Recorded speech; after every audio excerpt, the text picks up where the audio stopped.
Part 6, Chapter 5, Practical Female Psychology. It's the Subcommunication episode.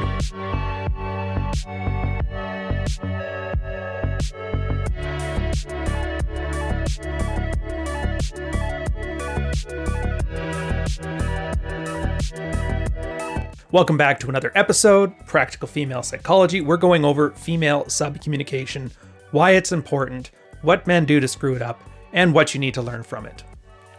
So to quote here from the beginning, subcommunication is based on communicating with indirection, double meaning, ambiguity, emotionality, and imprecision for the following purposes: to preserve social harmony, to avoid responsibility and establish plausible deniability, to signal intent, as in tell without telling, ask without asking, to establish boundaries and frames of interactions, and to avoid commitment, maintain ambivalence, and keep options open. If that sounds absolutely horrific, it's a feature, not a bug. Don't worry about it. Like I said, these kind of things tend to be very dangerous for, and I hate to say it, autists that don't understand the idea of subtext and aren't able to parse it. But for the modern man, if you have a modicum of social skills and not a medical diagnosis, you'll be just fine. You just got to keep your eyes on the target. Now, quoting from The Basics for Subcommunication. Most men go through life never realizing that women subcommunicate. A lot of men are raised primarily by their mothers, and they form a strong impression of women as either Madonnas or whores, which again we're going to talk about later, because of the strong social conditioning put into their heads by their mothers and society at large. There is also a group of strong alpha-type men who grow up either non-existent or very weak feminine side, and for this reason they also simultaneously become very emasculated within their relationships with their wives. These guys often sense that something strange is going out, but they cannot pinpoint what it is, and often out of frustration, such men will make the mistake of either completely cutting off communication with their partners, or even worse, taking everything their woman says at face value. This is kind of letting you know here, this is not something like, oh, it's just a weak beta male problem. It's like, no.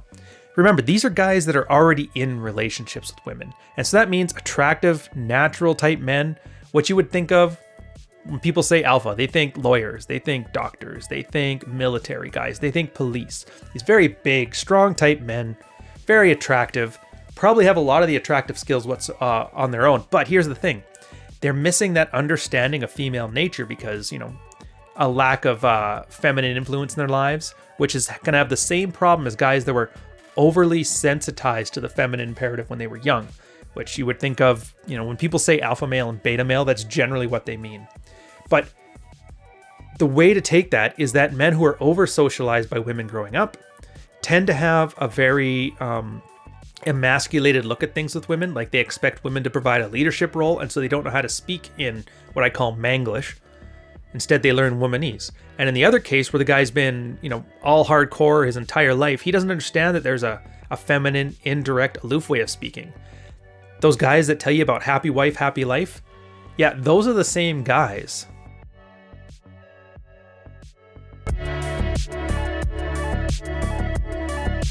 The Phenomenology of the Female Subcommunication, and I hope I pronounced that right. Quoting here, it's one of the core tenets of female subcommunication is ambivalence.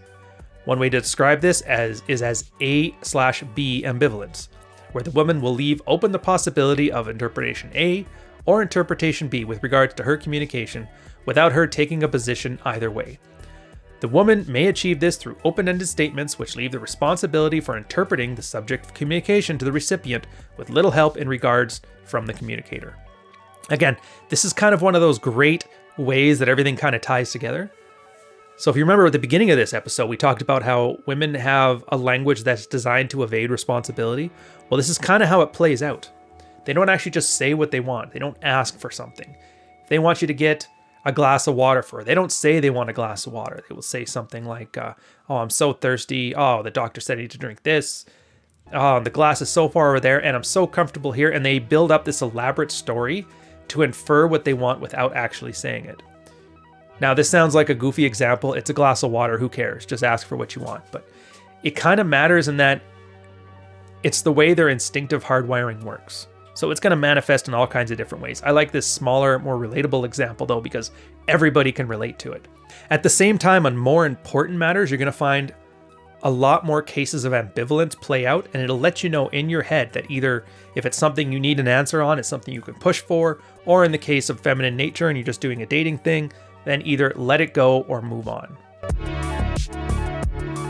The effect of subcommunication on the male brain. Now, to quote here, therefore, awareness of a woman's ambivalent, subcommunicated style of language is key to a modern man being able to enjoy lasting and happy relationships. Now, being unaware of female subcommunication will tend to make a man weaker over time and will cause him many difficulties.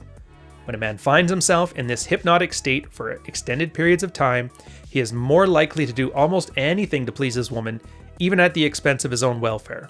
And this paradoxical result of this is she will gradually lose her sexual and human interest in him.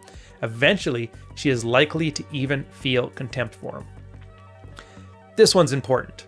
Again, the whole point of relationship friction is a battle that a girl wants to lose. The idea is they're always testing, and it's subconscious. They don't know they're doing it. They always kind of test you to see if you're going to be a pushover, if you're going to do exactly what you want. And the more that it happens, the less desire she ends up feeling over the long term, which causes this whole thing to work almost in like a self-defeating prophecy, which is if you leave women in charge of this, they're going to screw it up. It's not because they want to, it's just how they're wired. They're wired to make sure the guy they're with is top tier and not going to let some little girl, put up with her shit. Because if you can handle hers, then it's more likely you're going to be able to handle things from the outside world that's going to be a detriment to her. In this case here, violence being used as an attempt to avoid the mental distress he suffers in connection with being faced with her subcommunication and ambivalence, or overt communication of the woman and women in general, used for the same purpose of above, and avoiding communication and attempts to isolate himself emotionally, again used for the same purposes. This should sound extremely familiar, because God knows the meme, the women ain't shit.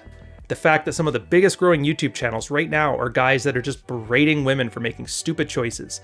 This is how guys who are unable to handle the idea of female ambivalence and female subcommunication tend to lash out if they have an unhealthy appreciation for it. Violence, anger, contempt. And again, if they fall for it the other way, in which they take it too much at face value and do everything the girl wants, then you're going to get the same situation.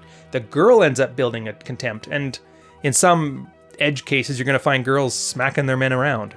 Same thing there. I think, what was a YouTube example? That Santoro guy, Nicole Arbor. Correct me in the comments. I don't really remember it too well. She is keeping her options open. Now, suppose you're on a date with a woman, and you suggest a quick stop to your apartment to pick something up. Out of the blue, she says, okay, but we're not having sex. Now, most men would be baffled by such a statement, especially if they had no previous intention of having sex anyway. However, what the woman is subcommunicating is something completely different than whether or not sex will actually occur. Funny enough, I had totally forgotten about this chapter till I picked it up again after years. I actually have this same thing here in my book, Fuck Files, which, in the description, go check it out. It's happened a few times in my case too, where I'd be on a date and bringing a girl out. Maybe I had to stop at my place. I had some fish at the time, go to feed the fish, quickly drop something off, need to change clothes. I was in uniform because at the time I was in the military. And then that would always be thrown out. And as a guy, it was always weird. I was like, I never asked you for this. But do you remember what we said before? It's always about that ambivalence. It's always about inferring things. It's about subcommunication. So in this case, if you look at that statement, that tells you a few things. One, it tells you that she was thinking about having sex with you. Two, she's very adamant that she's not a slut and you need to be aware of that. And three, she's testing you to see what your response to it's going to be. And it's funny because they talk about the 3 different responses a guy can have. If he gets flustered over it, then you lose. If you end up accommodating it and placating it, again, you lose. Just like we said before, starting to build that resentment, you lose. Following it, you lose. Just looking a girl straight in the eye and saying, this isn't fun for me, I'm out of here. Again, she'll end up leaving, you'll end up leaving, and you won't know why. At the same time, the trick to this is about not taking it seriously. And we'll talk about that one in the next chapter.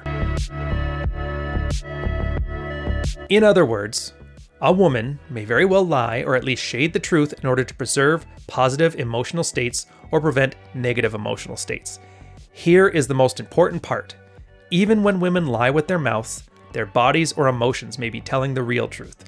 The rare man can penetrate these words and handle the truth as a woman feels it is a man who is very well loved by women indeed.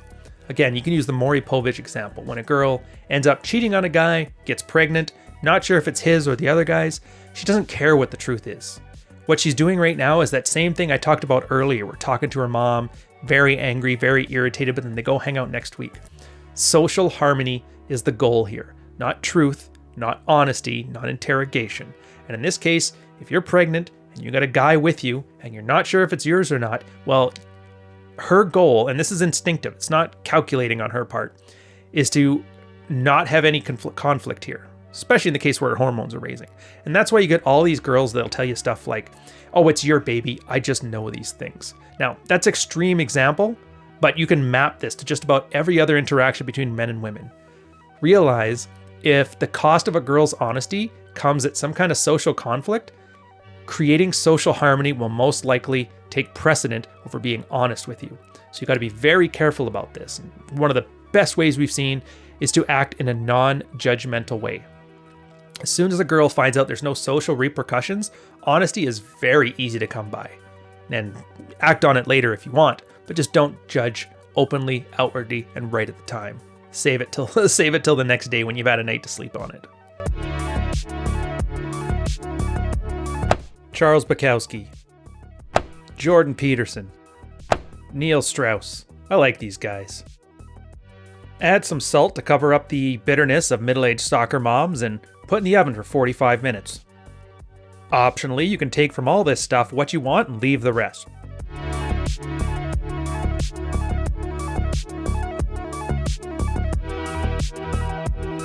The next part is about cultivating discretion. Now, discretion is the quality that we display as a signal to the woman that we are aware of the prevalence in society of the Madonna whore complex and that we have personally dealt with it. You will read a great deal more about this in chapters 16 and 17, but for now, realize the complex presents a real danger for women in our world. At the very least, the woman can sense danger from it in her subconscious mind. Now, how do you subcommunicate to a woman that she is safe being sexual with you? This is basically the advanced part of any pickup thing you've ever read, any Tom Terreo, any mystery, and Troy Francis, doesn't really matter. A big part of the seductive process is letting a girl know her secret is safe with you, and discretion is huge on that. So usually you'll see a bunch of guys trying to impress each other, talking about how they only do 9s and 10s, look at the chick I got last night, showing off photos, showing receipts. This is a display of lower value. Because any girl that walks up to this guy is now aware that her reputation is on the line, and he is most likely going to brag about her as a conquest. Now that's going to have real repercussions, especially if she's in a more conservative or a more reputation managed area. And so even if they were into a guy, even if they were attracted to him, that anti-slut defense will kick in. And remember, the smartest guys, the ones who actually only do 9s and 10s, aren't talking about the 9s and the 10s. They're keeping their mouth shut, and that's how they attract the 9s and the 10s. The ones who hire hookers, you can brag all you want. They don't really care about reputation at this point.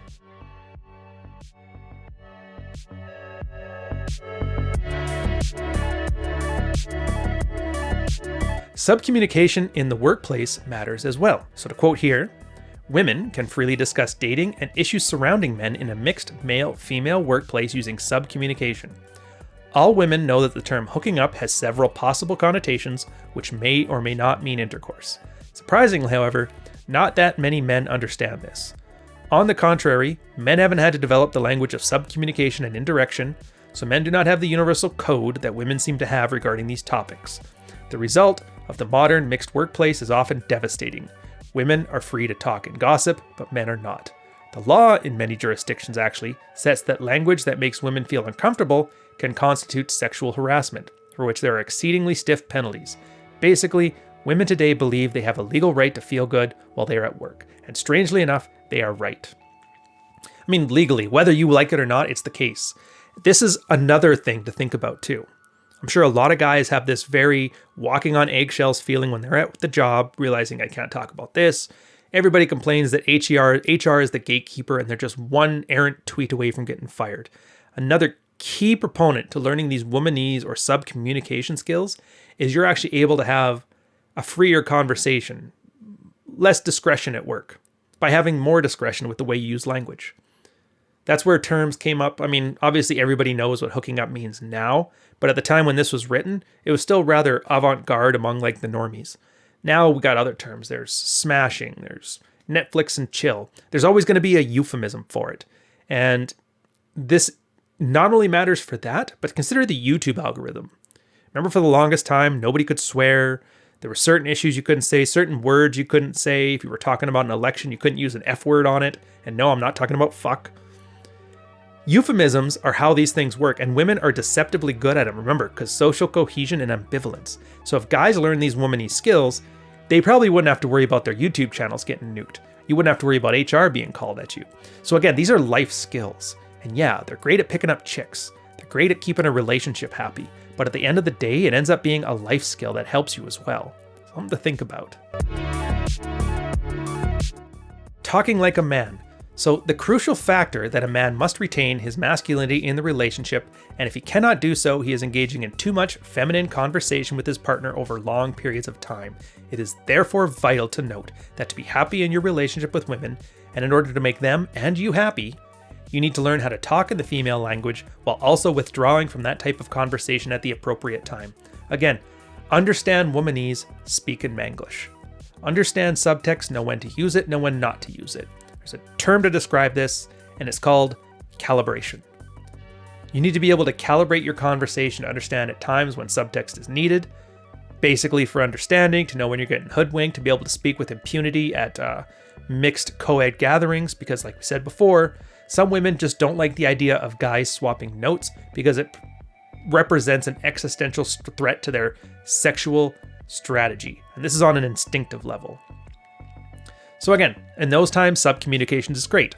And other times, when girls try to subcommunicate with you, to be aloof, to have some indiscretion, sometimes she's trying to pull the wool over your eyes, she's pouting her lips, talks about this glass of water she wants you to get without actually asking for it. Those times, it's often better to not fall for this stuff and speak very direct, very bluntly, and be a little more confrontational, because you need to understand that language is a tool that has a purpose. The way women look at it, it's not as a way to convey information, it's a way to convey and increase status. Then once you understand it as that feminine tool, you're able to use it when required and turn it off when it's being used against you.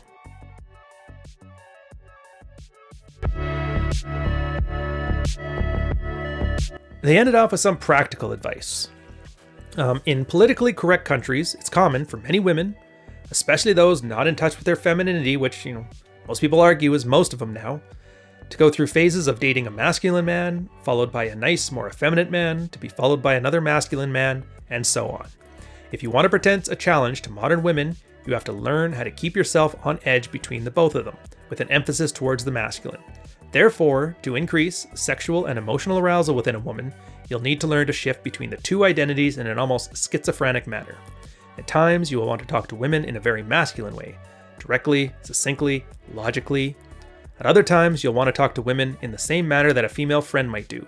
To be able to use subcommunication, you will need to continuously practice the art, because it's not the natural mode of communication for a man. Again, understand womanese, speak in Manglish. There's a couple points to this one that I think are kind of interesting, and they expand on it in the book as well. But guys seem to think that anything feminine is bad. It's not. It's purposeful. That's the point. Unfocused femininity coming from a man is a bad thing. But in some cases, wear a pink shirt.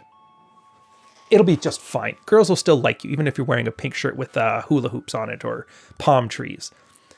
At the same time, when a girl's kind of giving you, pouty lips, really whiny, acting like a brat, treating her like an irritated father in a playful way, a little spanking, that sort of stuff, these things all work. And the only way to get better at it is to practice. I mean, I could take a list of 100 different conversation topics, 100 different situations, give you a how-to of 100 different things, and 85 of them could be wrong for you, and 76 of them could be right for somebody else. That's the point. You have to read the other person's body language. You have to understand what they're inferring. You have to understand the tools here, but you have to build your own structure. So again, practice. This isn't just about if you don't have a notch count of 50, nobody will care. It's more than that. It's if you're not able to pick up women, then you're not able to understand when one's manipulating you at work. If you're not able to stop being manipulated by women, understand their subcommunication, You're going to end up with that cycle of resentment, which makes you unattractive, which reinforces the cycle of resentment. And then you end up being that guy who posts 10 memes on Twitter a day talking about how women ain't shit. You don't want to be that guy. Trust me, I wouldn't like him. But that's going to be the end of this one. Again, it's a nice primer. There's some extra stuff you can go in here about female subcommunication and how to use it better. I also have a post on my blog where I talk about a primer for power games. And I'll end on that one here. If you think about human interaction, there's two types of communications. There's open and closed. Open communication is just sharing information. What I'm doing right here to you, the audience, is open communication. Closed communication is everything but. You put that conversation on a 2-point axis. On one side, it's harmony. Are we on the same team or are we against each other? On the other side, you put status. Is the speaker higher status or is the speaker lower status? So when women communicate, they're always trying to jockey for position and understand who has higher status and who has lower status. That's why slut shaming exists. That's their way of saying flexing on a girl. I'm not a slut. I'm the Madonna. You're the whore. Higher status, lower status. Against you. If it's for you, it's more condescending type stuff. Oh, bless your heart. Those kind of things too. So as a guy, if you're having trouble calibrating this stuff, just think of it along the lines of those simple 2-axis chart. Are they talking to me like they think they're higher status, or are they talking to me like they're lower status? And am I responding in kind? At the same time, is this a for or against us conversation? And ideally, you're going to start to notice that the more often you get onto the same team, higher status, which is like playful condescension, you're going to get more on the same team, lower status, which is submissiveness, which is ideally where you want to be. It's a very stable place, as opposed to indignation, which is lower status and against you, or non-playful condescension, which is against you, higher status. But anyways, that's a lot to go over. Just go through the book, go through the chapter, go through the readings, go back onto the blog, go check it out in there. I will catch you guys on the next episode, though. Cheers.